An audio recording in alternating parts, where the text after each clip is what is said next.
আসসালামু আলাইকুম, welcome back to my channel Reba's kitchen and blog. সবার সুস্থ সুন্দর জীবন কামনা করে শুরু করে দিলাম আমি আমার আজকের ব্লগ। তো কেমন আছেন আপনারা? সবাই ভালো আছেন নিশ্চয়ই। সবাই ভালো থাকেন, সুস্থ থাকেন, এই দুয়াই আমি সব সময় করি। আজ আমি বাসার জন্য টুকিনাকি কিছু শপিং করতে আমাদের লোকাল শপিং সেন্টারে গিয়েছিলাম। আর ওদিকে আমার বড় মেয়ে ওর বাবাকে নিয়ে গিয়েছিল অন্য একটা শপিং সেন্টারে। ওই শপিং সেন্টারটার নাম বিস্টা ভিলেজ।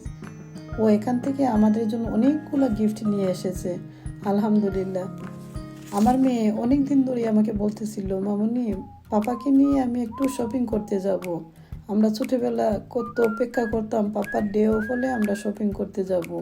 আর পাপাও আমাদের নিয়ে ডে অফ হলেই ঘুরতে যেতেন, বেড়াতে যেতেন, শপিং করে নিয়ে আসতেন। আজ আমি আমার পাপাকে নিয়ে যাব। ওর বাবা তো খুশিতে কি কান্না। ওর পাপা বলতেছিল আমি অবশ্যই যাব আমার মেয়ের সাথে। তো ওরা বাপ মেয়ে মিলে গেল শপিংয়ে। অনেকগুলো গিফট নিয়ে আসলো আমার মেয়ে। আমার জন্য চাদর, বাবার জন্য অনেক কিছু আবিজাবি নিয়ে আসছে। আর ও বাবা আমার জন্য একটা ফোন নিয়ে আসলো। আর ওইদিকে আমি ঘরের জন্য কিছু ক্লিনিং প্রোডাক্ট নিয়ে আসলাম। আজ আমরা মা মেয়ে সবাই মিলে বাসাটাকে ভালো করে পরিষ্কার করব। ওরা আমাকে বললো, মামুনি তুমি গিয়ে কিছু বানাও, আমরা সবাই মিলে পরিষ্কার করে নেব। ওরা কি সুন্দর করে বাসাটা ক্লিন করে নেয়। আমাদের কিন্তু ছেলে নেই, আমাদের 4টা মেয়ে। আর মেয়েরা যে আমাদের জন্য কি সেটা আপনাদের বলে বোঝাতে পারবো না। আল্লাহ পাক ওদেরকে নেক হায়াত দান করুক। আল্লাহ যা কিছু দিয়েছেন তার জন্য আল্লাহ তাআলার কাছে লাখো কোটি শুকরিয়া। আজ আমি খুবই ইয়াম্মি স্বাদের একটা পিঠা বানাবো। এই পিঠাটা আপনারা সবাই চিনেন, চিতই পিঠা। ভর্তা দিয়ে কি যে মজা। আজ আমরা ভর্তা দিয়ে খাবো, আর সাথে থাকবে লালি গুড়। এটা আমাদের সিলেট অঞ্চলেই হয়। আখের রস থেকে এই গুড়টা বাহির করা হয়, খেতে খুবই মজা। এখানে আমি পোলার চাল ভিজিয়ে রেখেছিলাম রাতের বেলা। আমার বোন আমাকে এটা ব্লেন্ড করে দিয়েছে। আমার সময় ছিল না, তাই ওকে বললাম তুই আমাকে ব্লেন্ড করে দিয়ে দে। ও এটার মধ্যে যা যা দিয়েছে, 1 মুঠ রান্না করা ভাত, হাফ স্পুন বেকিং পাউডার। আপনারা তো জানেনই পিঠা ফুলতে বেকিং পাউডার অনেক সাহায্য করে। আমার এই কড়াইটা বাংলাদেশ থেকে নিয়ে আসা। বাংলাদেশেও কিন্তু এদেশের মতো পাউন্ডের দোকান আছে, ওইটাকে 100 টাকার দোকান বলে। এই 100 টাকার দোকান থেকে আমার আম্মা ওইটা কিনে দিয়েছিল। অনেক সুন্দর পিঠা হয়, 5টা পিঠা তাড়াতাড়ি হয়ে যায়। আমাকে অনেকগুলা পিঠা বানাতে হবে, সবাইকে দেব, ভাই বোন সবাইকে দেব, সবাইকে নিয়েই খাবো। আমরা আবার কোনো কিছু বানালে একে অন্যকে রেখে খেতে পারি না। তাই আমরা যখনই যে যেটাই বানাই না কেন সবাইকে নিয়েই খাই।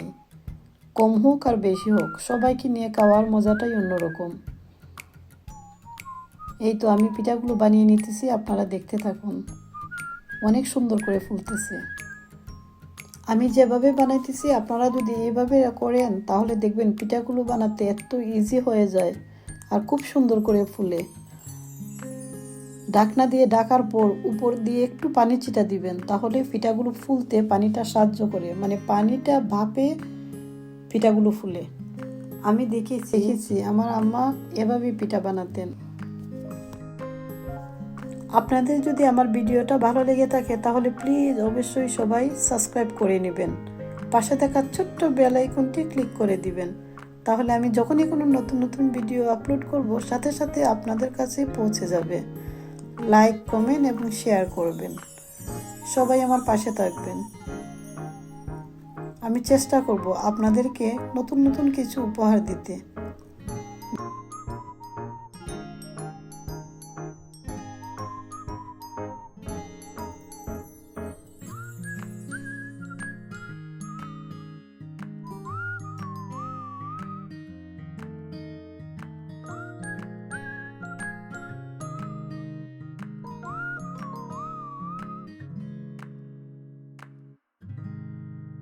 আমার মেয়ে বাকিগুলো পিঠা করে নেবে। এখন আমাদের খাবার পালা। আজ এ পর্যন্তই। আগামীতে অন্য কোনো ভিডিও নিয়ে হাজির হয়ে যাব আপনাদের সামনে। সে পর্যন্ত সবাই ভালো থাকেন, সুস্থ থাকেন, অনেক ভালো। আল্লাহ হাফেজ।